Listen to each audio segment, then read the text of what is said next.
айтпағым келіп отыр.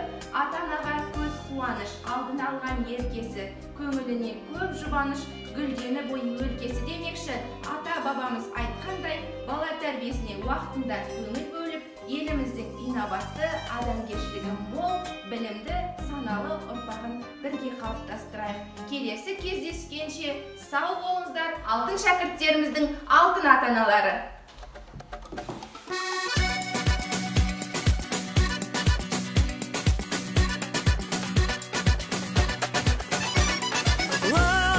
Ламбада әсем әуен әлем шарлаған